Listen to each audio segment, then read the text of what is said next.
Do you want to know how you can win at work and succeed at life? Then please listen to this episode of the StoryBrand podcast. A very warm welcome to a new episode of the StoryBrand podcast. Today, we interview one of my heroes, Michael Hyatt. I think it's an honor and a privilege that we have a guest like Michael Hyatt in our podcast. And we're going to talk about something that is really, really important, which is the double win. How to win at work and succeed at life. Probably you have noticed as well, a lot of people think you either win at work or you succeed at life. Michael Hyatt pleads, you can do both. You don't have to sacrifice your work in order to have a great life, and you don't have to sacrifice your life in order to have a win at work. So the double win. How can we win double? A short introduction from my side when it comes to interviewing Michael Hyatt. Why have I invited Michael to the StoryBrand podcast? Well, I think he was the first guest in the StoryBrand USA podcast, which is now called Business Made Simple podcast with host Donald Miller. And I've known Michael for quite some years. Well, not personally, but like I followed him for quite some time. I first got introduced to Michael through my business coach, Howard Partridge. He shared about his blog. They had 700,000 subscribers to the blog about productivity. And I fell in love with the simplicity and the clarity and the power of the content of Michael Hyatt. I really feel like he touches a nerve. And you will hear me explain a little bit about this in the interview, but it really changed my life. And I'm going to say that again, it changed my life. What changed my life? The teachings of Michael Hyatt. The first book I read was Free to Focus. And I will talk about in the interview how I was looking for a system that could help me to really be productive, but not at the cost of anything, but really, actually I was looking for the double win before I heard about the double win. And I'm really excited to share with you, and I hope that you will listen to this interview in such a way that you think, I'm going to be open and see if this is something I need to investigate for my life. See if this system, this full focus system, could be something I started using in my life. So really open up your heart for this beautiful conversation where Michael is going to be brutally honest about his life and the things that failed and the successes that he booked. So here, without further ado, is my introduction of Michael and then the interview. Michael Hyatt is the founder and chairman of Full Focus. He has scaled multiple companies over the years, including a $250 million publishing company with 700 plus employees and his own leadership development company that has grown over 60% year over year for the past 4 years. Under his leadership, Full Focus has been featured in the Inc. 5000 list of the fastest growing companies in America for 3 years in a row, and in 2020, the company was named to Inc.'s Best Workplaces list. He is also the author of several New York Times, Wall Street Journal, and USA Today best-selling books, including Platform, Living Forward, Your Best Year Ever, Free to Focus, and his newest book, The Vision-Driven Leader. He enjoys the double win with his wife of 40 plus years, 5 daughters, and 9 grandchildren. Here is Michael Hyatt. A very warm welcome in the podcast, Michael. Thank you for being here. Thank you, Don. I'm so grateful to be here. Well, it's an honor and it's a privilege. So as an introduction to the subject we're talking about, the double win, I started following you years ago when you had this blog about mainly productivity and life while you were still, I think, at Thomas Nelson, right? Yes, Thomas Nelson Publishers. Yes. That was back in 2004. I started that blog called Working Smart. So cool. And I mean, I know that you at a certain moment had 700,000 subscribers. You even wrote a book about the platform and how to build it. You even shared the templates of the website and the blog. So it was at that time that I got to know you a little bit. Fantastic. Well, that goes back a long while. That goes back a long while. And, I found you because I was struggling in my life with productivity, the balance between personal and business life. I tried everything. It started with the books about time management tips. Then I got to Stephen Covey, but that was so high over. It was hard to bring that into practice. Then I got into Getting Things Done with David Allen, but it was so rigid that I felt more off the wagon than I was on the wagon. And then I came into Free to Focus and the time management, the way that you looked at it. And I think it's, so important and such a timely subject. But what do you actually mean if we are talking to entrepreneurs, professionals with the double win at work and succeed at life? How do you look at productivity and reaching your goals? Yeah, I used to think that productivity was if I could just find the right system or the right app. And I was constantly on a search for the right app, that holy grail of apps that would make me instantly productive and more effective and more efficient and would lead to the life of my dreams. But what I discovered was that I spent more time setting up new productivity systems. I actually spent doing things that the productivity systems were designed to help me do. And I loved, the Getting Things Done, David Allen, that system. I loved it in theory, but like you, I was off the wagon more than I was on the wagon. And it quickly became overwhelming to me. And I think the reason it became overwhelming is that David, and of course, his book is written over, I think, like 25 years ago. Yeah. But he doesn't differentiate really between tasks that are important and tasks that are just menial. Just like everything goes on a list. And before long, you have this very large, unwieldy list, which makes you feel overwhelmed. Yeah. And so one time when I was writing Free to Focus, before the book was actually out, I was doing research. And so I surveyed people on our mailing list. And I said, for those of you that use some kind of task management system, I don't care what it is, but whatever you use, on average, how many daily tasks do you have to do? And the answer came back, on average, people had 15 things to get done. Now, maybe that doesn't sound like a lot. Maybe it sounds like a lot. But on average, they weren't getting even half of those items done. Yeah, true. But let's imagine for a minute that they got half done. You still wake up feeling overwhelmed, looking at 15 things you have to get done today. Yeah. And you go to bed completely defeated because you got a half, or maybe a little more than a half, a little less than half.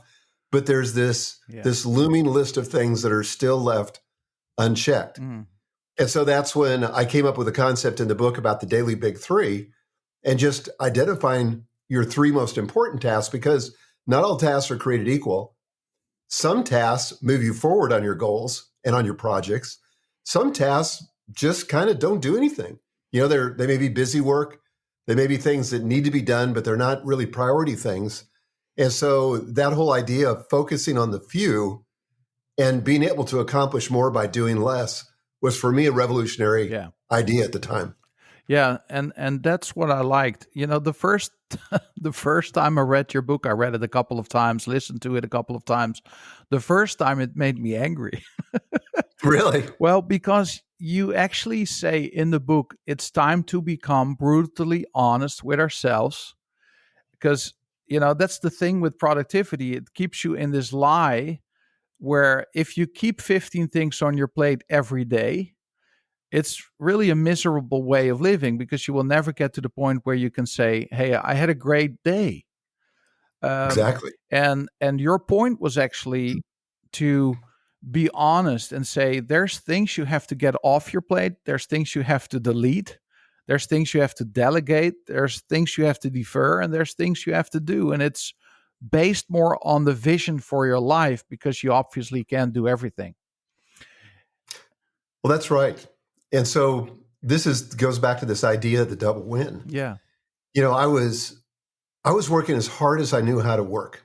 This was like maybe 23 years ago. I was working as hard as I could, working 70 to 80 hours a week. There was no way for me to work more and still be able to sleep or still be able to see my family, although I wasn't doing very good at either one of those things. But I realized that fundamentally something had to change. I had created a game that I could not possibly win. And I felt like I was spending so much time managing the system and confusing that with work, thinking that was the work, managing the system. But of course, things weren't getting done. Things were just getting moved around on lists. And so now what it looks like is, because I've identified every day my daily big three, then when I get those daily big three done, even though I may have some lesser items that are on the list, when I get those daily big three done, I declare victory. Yeah. And I feel great about the day. So now I wake up not feeling overwhelmed, but energized by the few things that I have to do that really matter. Yeah. And going to bed at night, most nights, feeling like, wow, I did it. I accomplished the things I set out to do. And that feels really great. And here's the most important part, is I still have room for my life. Yeah. And all the research shows that if you want long-term sustainable success, you have got to have work-life balance. I've been preparing a webinar this week where I prove this point, talking about sort of the old model of beliefs that have kept us stuck and frankly threatened our future, and then sort of the new model of productivity that allows room for our personal lives, because without that, we're not going to be as focused, we're not going to be as creative, we're not going to be as productive, and ultimately we're not going to be as happy. Yeah, so true. If you look at the entrepreneurs that you get to coach in your programs and throughout your life, and what would you say is the biggest issue that you bump into with entrepreneurs? There must be a thread, a red line throughout all of it when it comes to the double win. Yeah, I think they've just literally never considered that they need to give attention to other parts of their life. So they're all in on work, and they believe that work requires constant sacrifice. Yeah. They don't have any boundaries. So they're literally working all the time, working evenings, weekends, through their holidays or vacations, all of that. They see exhaustion as a badge of honor, that it means they're doing something significant if they're on the edge of burnout. Yeah. They mostly see non-work activities like hobbies or friendships or even exercise as something that's a distraction and keeps them from working, because they've just got to work more. And then I think the other thing a lot of them think before they get into a relationship with us is they think they have to do it all on their own. Yeah. So they're lonely, they're overwhelmed, they're frustrated. Yeah. And this is not a subject that we really prepared for today, but it brings about a very important point that I've heard you say many times. You have to invest in a coach. You yourself invest in coaching. So do you feel like it's, not possible to reach the highest points, the highest goals in life without the help of a business coach? Is that something you profoundly feel? I do. I'm not sure I would say it that strong. It's probably possible to succeed without a coach, but it's harder for sure. Yeah. Because you're not taking advantage of external resources from people that have been there, done that, who know how to get to the mountain. Yeah. And so I think that what coaching does, or what participating in a mastermind or group coaching or anything like that, what it does is that it gives you access to contacts, to tools, resources, frameworks, things that could take you years together on your own. Like, for example, I'm a big fisherman. Yeah. And I love to fly fish. But I literally, even though I've been doing it almost my entire life, I never go without a guide. Right. So I always pay a few $100s and hire a guide to go with me because I can catch fish faster. Because I don't go that much. I go maybe 4 times a year. Yeah. And so there are so many variables to success, the temperature of the water, what the fish are eating, what the weather's doing, all these different things. And, somebody that's doing this day in and day out, that's a guide that's on the water, he's going to know a lot more about what the fish are eating and where they're feeding than I would. So I have a much better chance of success when I have a guide. And I've applied that principle to every area of my life. Whenever I want to learn anything, I say to myself, who's the best person to guide me? Because I don't want to do it the slow, stupid way. I want to do it the fast, smart way. Yeah. And usually that means hiring a coach. Yeah, I like that. So why would you say, we already touched on it, but just to be sure, why do you think that balance or focusing on those, on both the private life and the business life is so important for a human being? Because what I hear you say is that a lot of entrepreneurs think, I have no time for exercise. I have no time for this. I need to build the business. I need to put in the few extra hours, which, by the way, never seems to stop when you're in that route. So why is it so important to have both? Yeah, there's really 2 things I'd like to address there. First of all, life is not just one domain. And I use the word domain. You could use the word area or category, but life is not just the work domain. No. Life consists of all these interrelated domains like, body, mind, spirit, love, family, community, work, hobbies, finances. Those are the 9 domains that we talk about when we talk about the double win. But the key thing, Don, is that they're all interrelated. Yeah. So that, for example, I have a couple that I coach, and they're having problems in their marriage. Well, that has an impact on their business, a dramatic impact on their business. I've had coaching clients that have gone through a health crisis, and that has a dramatic impact on their business. That can take them out of the business for days, weeks, sometimes months. I have a good friend here in the States who he got COVID and it turned into pneumonia, and he was hospitalized for 3 months. He was on a ventilator for a good while and basically lost his business. Whoa. And, that's a situation where he couldn't control it, really. But there are a lot of avoidable situations that happen, crises that happen just because we don't give any attention to them. That's it. Yeah. And so, we can't afford, if we want sustainable success, to ignore these other areas of our life, because it's not like they just go away or they remain sort of at a level of stasis. They're always changing. Every part of your life is either growing and expanding, or it's shrinking and contracting. Yeah.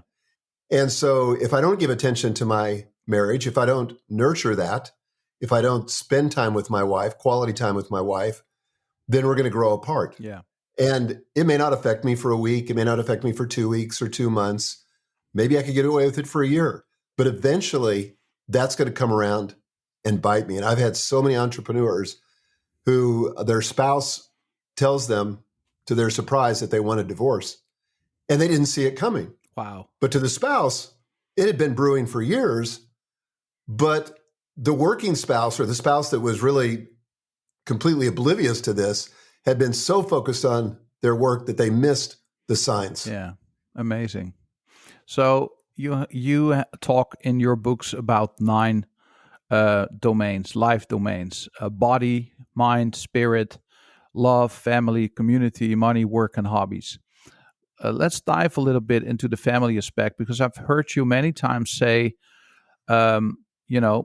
you shared a lot of stories about the past and how you were maybe leaving your wife with a lot of work at home, and you were doing the business. And I think a lot of men if we're not taught the right way, we'll do exactly the same thing. And now I hear you say, "Hey, I finished the day together." We talk about the three things we're grateful for. We have our date nights. You even have you take your children, although they're all out of the home right now, or even married, or you take them out for lunches, etc. So, what have been a couple of these practices that you've used or that you have habitually have come acquainted with, and what are the results? How would you say your life has become better because of those choices you've made that may at first seem like it's a sacrifice you're bringing that's going to cost you business, right? Because Right. you could have worked those hours. You could have done this. Like at least that's the way I used to think, and sometimes still do. Like, oh, there's date night tonight. Now I love my date night. I love my wife, but yeah, it's this. You have to come at a certain level where you have to make a choice. You do. And usually it's a result of a crisis. And so, like, I'm on a crusade to help people avoid that crisis by making smart decisions now.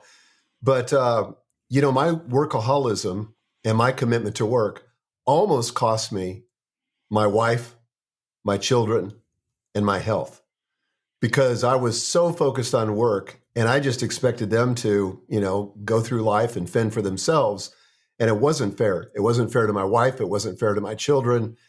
And so in 2002, I had a big wake-up call after I had turned around a division at the company I was working at, but at pretty significant cost, like working 70 to 80 hours a week, never being home, Wow. never, even when we took vacations, I was working the entire time.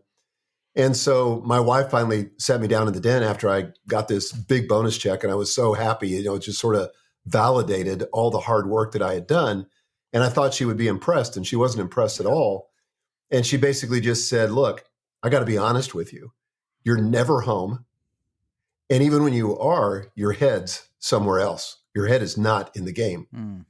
And she said, "Your 5 daughters," and I have 5 girls, all grown now, as you mentioned. She said, "They need you now more than ever." Yeah. And then she started to cry, and she said, "I feel like a single mom." And she said, "Something has got to change." Well, that was the wake-up call that I needed. And one of the first things I did, because I didn't know how to do it, I didn't have any other model. No. All the executives in the company that I worked at, they were there from early in the morning till late at night. They worked on Saturday mornings. They rarely took vacations, and they kind of wore that as a badge of honor. So I had no support. I had nobody to go to, but I hired an executive coach, and thankfully for me, it was Daniel Harkavy, with whom I wrote the book Living Forward years later, decade later. But the first thing that he did, Don, is he said to me, "You need to establish hard boundaries to make room for the rest of your life." And I said, "What do you mean?" And he said, "You need to decide on what time you're going to quit work every day." Well, that was such a foreign concept to me. And I said, "What do you mean?" Because my habit was I'd leave the office at about, 6, go home, eat dinner quickly with the family, and then get right back on my laptop and keep working until I couldn't hold my eyes open anymore. And then I'd work all through the weekend, and I'd work all through my vacations. And so he said, "Yeah, I want you to, what time are you willing to quit at the end of the day and not do any more work till the next morning?" And I said, "Well, 6:00. And I said, "Okay." And then he said to me, he said, "Are you willing to not work on the weekends?" And I said, "Yes." And that was really a stretch. I was very skeptical. And he said, "What about vacations?" And I said, "Yes, I'm willing to not work on my vacations." So my wife's name is Gail. And so Daniel said to me, he said, "Then I'm sure you won't mind if I periodically call Gail and check in on you and see how you're doing." Wow. So that was the leverage that I needed. So then I started spending time in the evening with my family.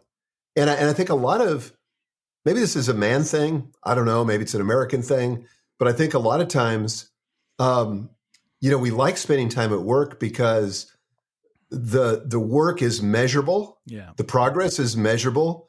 The rewards are tangible. But when you go home, it's a lot messier, especially when you have, young children or teenage daughters like I did. And it was challenging, but I got into it and I spent those evenings at home. I spent the weekends with the family. I didn't work on vacations. And it sometimes required some very, very difficult choices. Now, you had alluded to this earlier, but I think there are seasons when it's all hands on deck, and you have to work harder for a period of time. But the problem is when those temporary situations become permanent. Yeah.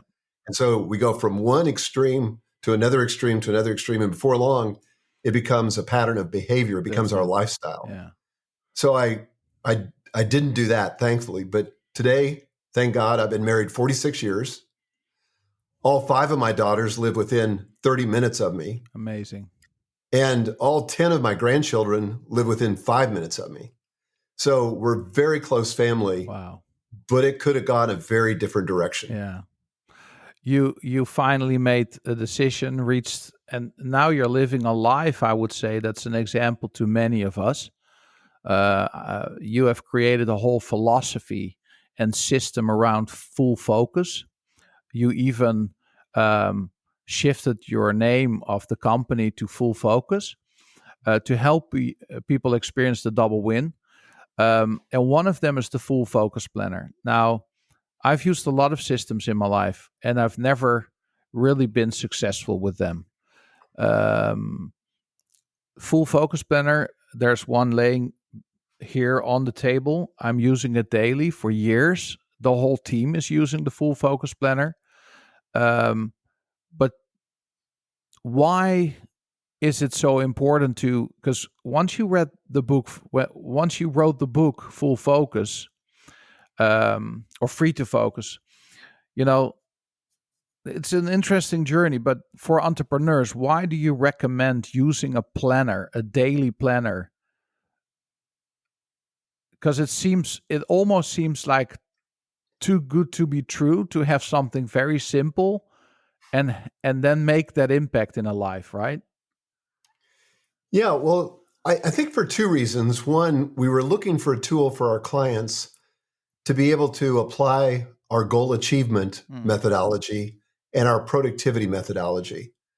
And, you were asking for kind of what's the through line or the common denominator of the entrepreneurs that we serve. Yeah. And I would say all of them are a little bit ADHD, easily distracted. And I think technology doesn't typically help with that. No. Now, having said that, I'm a very geeky, technical person. I've been this year I've been experimenting with AI, and I'm deep into prompt engineering and all that kind of stuff. So I love tech, but I also realize its limitations. And, in a modern desktop environment where you can have, dozen windows open, and you can have a browser with, I've seen people with 100 tabs open. Wow. And you can have all these things that call your attention, and you're kind of going from one thing to the next, completely distracted and unfocused. I thought, what if we bring the planning environment out of the digital environment? So this is a physical planner. The Full Focus Planner is a physical planner. And we said, we do that one thing, our tracking our goals, tracking our daily rituals, tracking our daily plan, our weekly plan. We do all that inside of a digital planner so that we don't lose focus. Yeah. And then we started doing some research on the cognitive advantages of actually handwriting as opposed to typing. Yeah. And it turns out that when you handwrite things, and there have been a lot of studies to corroborate this, but when you do handwriting, then it gets seared into your memory better. Your recall is better for it. Yeah. It begins to activate other pathways in your brain that get you on the road to completing that thing. Amazing. So it feels like you're actually beginning the process of accomplishing that thing you want to accomplish simply by handwriting it down. Yeah. So that's kind of the rationale behind it. And now we've sold 1.2 million copies of it. And and first of all, thank you for being a committed user of the Full Focus Planner. Yeah. I never take that for granted, and I'm always a little bit amazed. but thank you. But we've got, tens of thousands of people around the world that are committed to this way of planning. Yeah. Well, I liked it so much that I followed your certification program for Full Focus Planner. And so I was able to teach it to the team better. And Fantastic. and my personal assistant, you have Jim, I have Angelique. She did the same. So we together could better work together, but also teach the team better. And we have the certified StoryBrand community here as well. And we've, shared with them and told them about the planner. So many of them have started using the planner as well. But it's amazing, like you say, if you have your big three. So I would like to take a moment to look at a couple of these concepts so we can help people that listen to this podcast to understand why they should go to fullfocus.co and start, maybe buy one planner, or I would recommend do it at least for a year, because there's also something of like, if you read James Clear, Atomic Habits, there's so much about habits that you share in your books as well. It takes time to get used to it, but many people I've seen that started using it for a quarter fell in love with the whole idea. So you already mentioned the daily big three. That's a list of your three most important tasks. What I like about it is that you start. So when you start your planner, you start with your goals. So can you drill down how you've built up the planner? Because it's very interesting, I think, for the listener to understand we're not talking about tasks on a day. Now, what is your life?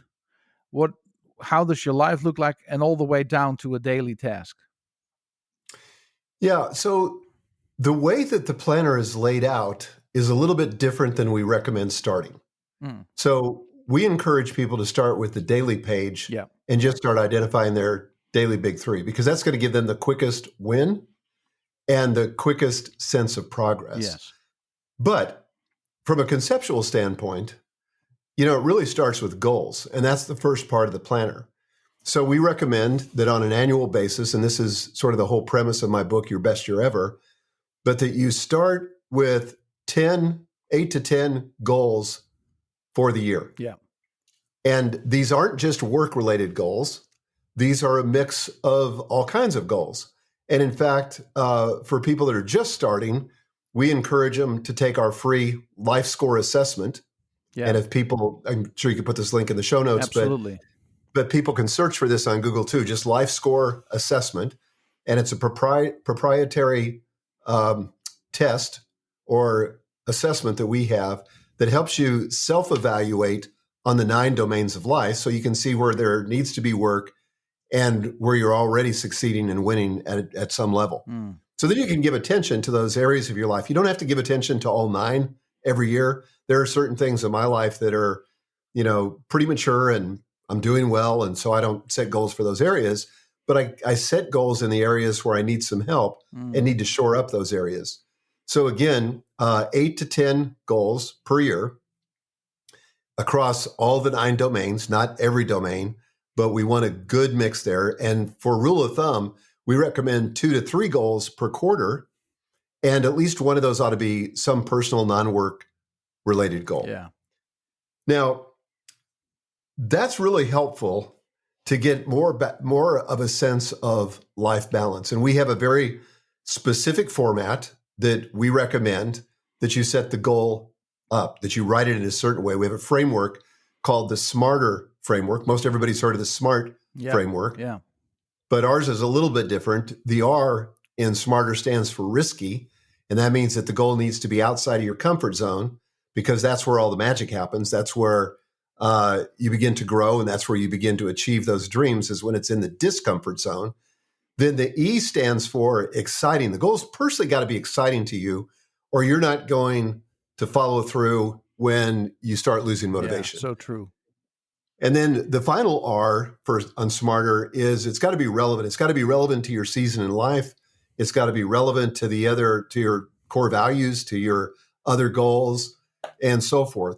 And so we encourage people to do that. We have 2 different kinds of goals: habit goals and achievement goals. Achievement goals are one and done goals, like with a deadline. Yeah. And habit goals are things that you're trying to make a part of your lifestyle. And so you're trying to install them. And if you do it right, there'll be no end date. It'll be just something you continue forever. But we've got the tracking tools inside the planner to track those habits. I like that so much. And, also, Michael, what you have done is actually, so if you read, for instance, the book you just mentioned about your life, and you now have this game that you created that looks magnificent, where you can actually think about your values and your overall life plan, then you can go to the planner and distill for the coming year. And then from a year, you can go to a quarter, to a month, to a week, to a day. So, yeah, that's what I like about it. It's not just, be productive. No, hopefully in our lives, we feel like there is a plan, or at least we create a plan where we can feel useful and, yeah, bring our talents to this world and make it a better place, or whatever dream we have. So, what is your big, thing in your life right now that you feel like, hey, this is what I have to do. This is the thing that I'm created for to bring to other people. Well, I think there's a couple of things in this season of my life. Number one, coaching. I love coaching. I was really scared of it at first because I thought, what would I say? What do I have to offer? And it just felt like a lot of pressure. And then I had a dear friend talk me into it, and they wanted me to coach them. And I instantly fell in love with it.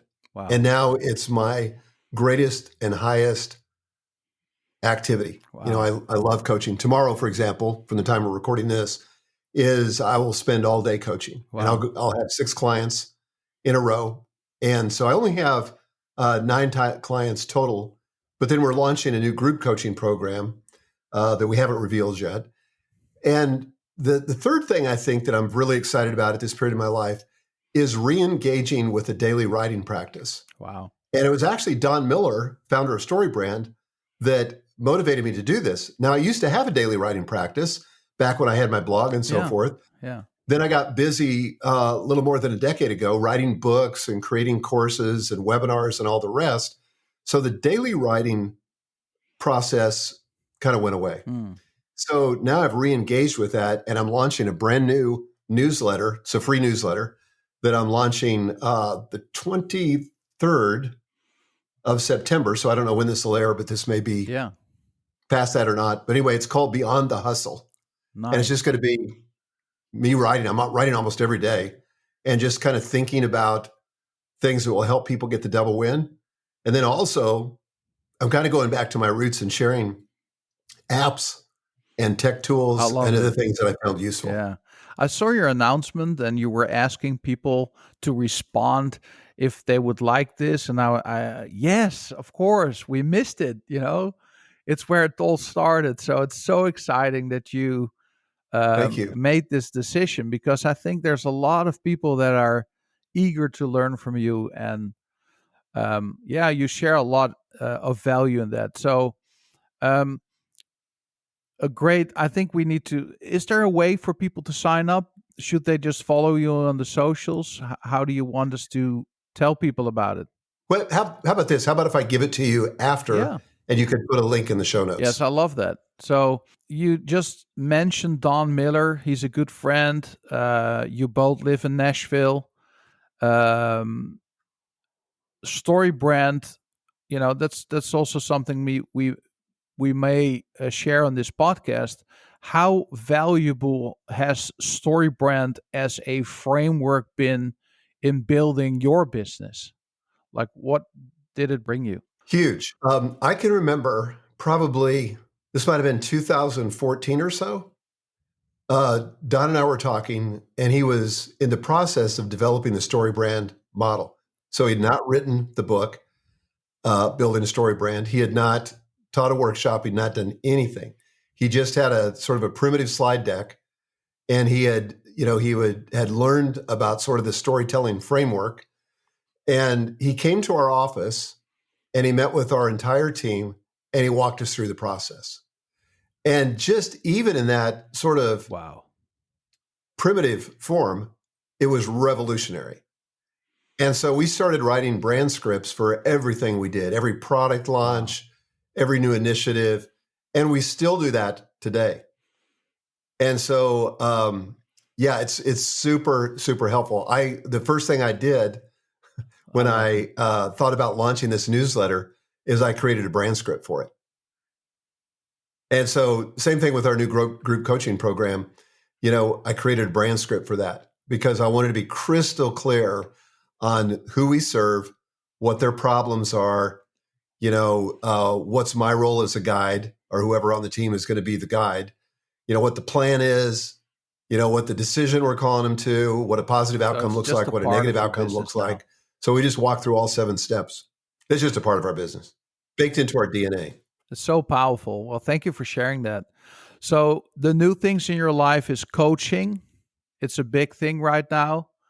And writing again, sharing your thoughts.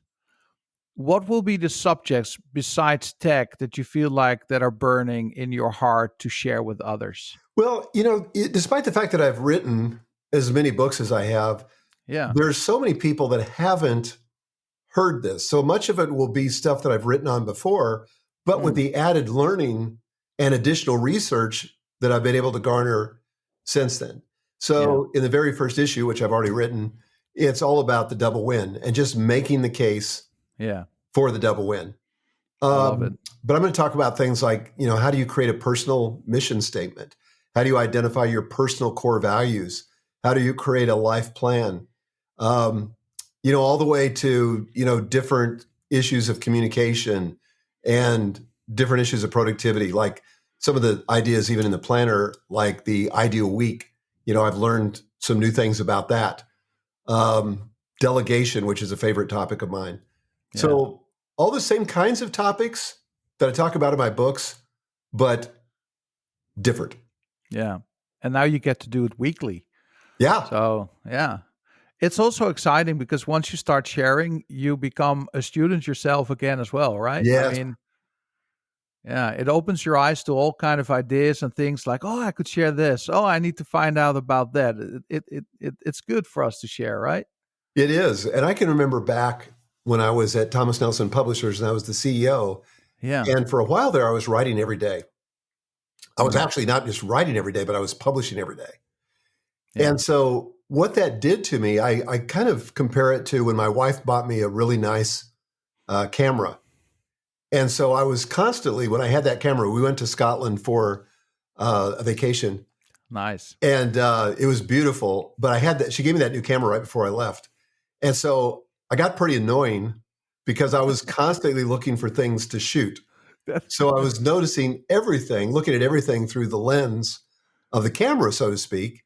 Right. And I've done that actually for years because it's one of my hobbies.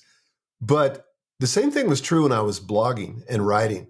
I would look at every situation as potential content. What did I learn in that meeting? Yeah. What did I learn in that encounter? What did I learn from that seminar I attended? So I'd always try to distill that into content for my blog. And it did make me a better student, for sure. Yeah. Nice. Well, we're coming to a close. There's 2 questions I would like to close with. I ask them to every guest in the podcast studio. And one of them is, if all the billboards in the US, let's take the US, would be yours for a full day or week, what would your message be? What would you put on there? What would you say to people? I think it would for sure be something about the double win. Yeah. And I'd have to think through that in terms of what the headline would be. But it's kind of the idea that you can have it all. Yeah. You don't have to settle for just work or just your personal life.